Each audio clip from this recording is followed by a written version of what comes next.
Hi hello ನಮಸ್ಕಾರ. Welcome to ಸುಚಿಪ್ರತು channel. ಇವತ್ತಿನ ರೆಸಿಪಿ ಬಂದು chicken leg fry. Easy and tasty recipe. ಮನೆಗೆ ಯಾರಾದರೂ ಗೆಸ್ಟ್ ಬಂದಾಗ ಇಲ್ಲ ಮನೇಲಿ ಬೇಳೆ ಸಾಂಬಾರು ರಸಮ್ ಮಾಡಿದಾಗ ಸೈಡ್ ಡಿಶ್ಗೆ ಬೆಸ್ಟ್ ರೆಸಿಪಿ ಆಗುತ್ತೆ. ಓಕೆ, ಬನ್ನಿ ನೋಡೋಣ ಇದನ್ನು ಹೇಗೆ ಮಾಡೋದು ಅಂತ. ನಾನೊಂದು ಬಾಣಲಿ ತೊಗೊಂಡಿದ್ದೀನಿ. ಅದಕ್ಕೆ ಲವಂಗ, ಚಕ್ಕೆ, ಜೀರಿಗೆ, ಮೆಣಸಿನ್ಕಾಯಿ ತೊಗೊಂಡಿದ್ದೀನಿ. ಬ್ಯಾಡಿಗೆ ಮತ್ತು ನಾರ್ಮಲ್ ಮೆಣಸಿನ್ಕಾಯಿ ಎರಡೂ ಹಾಕ್ಕೊಂಡಿದ್ದೀನಿ. ನಾನು ಸ್ವಲ್ಪ ಎಣ್ಣೆ ಹಾಕಿ ಚೆನ್ನಾಗಿ ಅದನ್ನು ಫ್ರೈ ಮಾಡ್ಕೊಳ್ಳಿ. ಅದು ಸ್ವಲ್ಪ ತಣ್ಣಗಾದ್ಮೇಲೆ ಪೌಡರ್ ಮಾಡಿ ಇಟ್ಕೊಳ್ಳಿ.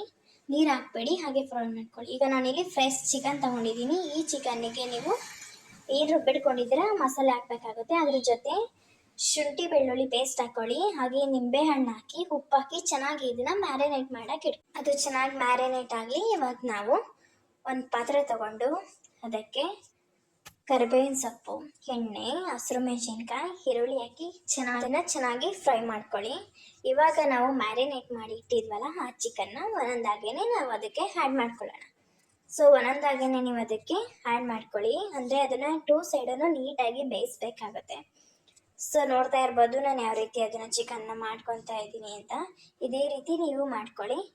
ಇದೆಲ್ಲನೂ ಇಟ್ಕೊಂಡಾದ್ಮೇಲೆ ಸ್ವಲ್ಪ ಮಸಾಲೆ ಉಳಿದಿರ್ತಲ್ವ ಅದಕ್ಕೆ ನೀರು ಹಾಕಿ ಅದಕ್ಕೆ ಆ್ಯಡ್ ಮಾಡ್ಕೊಳ್ಳಿ. ಜಾಸ್ತಿ ನೀರು ಹಾಕಕ್ಕೆ ಹೋಗಬೇಡಿ, ನಾವು ಮಾಡ್ತಿರೋದು ಫ್ರೈ ಅಷ್ಟೇ. ಸೊ ನೀರು ಆ್ಯಡ್ ಮಾಡಾದ್ಮೇಲೆ ಇದನ್ನು ಒಂದೊಂದು ಸೈಡೇನು ನೀಟಾಗಿ ಫ್ರೈ ಮಾಡ್ಕೊಳ್ಳಿ. ನೀಟಾಗಿ ಇದನ್ನು ಫ್ರೈ ಮಾಡ್ಕೋಬೇಕಾಗತ್ತೆ. ಇದನ್ನು ನೀವು ಬೇಳೆ ಸಾಂಬಾರಿಗೆ, ರಸಮ್ಗೆ, ಸೈಡ್ ಡಿಶ್ಗೆ ತುಂಬಾ ರುಚಿಯಾಗಿರುತ್ತೆ. ನೋಡ್ತಾ ಇರ್ಬೋದು ಎಷ್ಟು ಚೆನ್ನಾಗಿ ಫ್ರೈ ಆಗಿದೆ ಅಂತ. ಇದೇ ಥರ ಇನ್ನು ತುಂಬ ರುಚಿಯಾದ ರೆಸಿಪೀಸ್ಗೆ ಸುಚಿಪ್ರತು ಚಾನಲ್ನ ಲೈಕ್ ಮಾಡಿ, ಶೇರ್ ಮಾಡಿ, ಸಬ್ಸ್ಕ್ರೈಬ್ ಮಾಡೋದನ್ನು ಮರಿಬೇಡಿ. Thank you so much.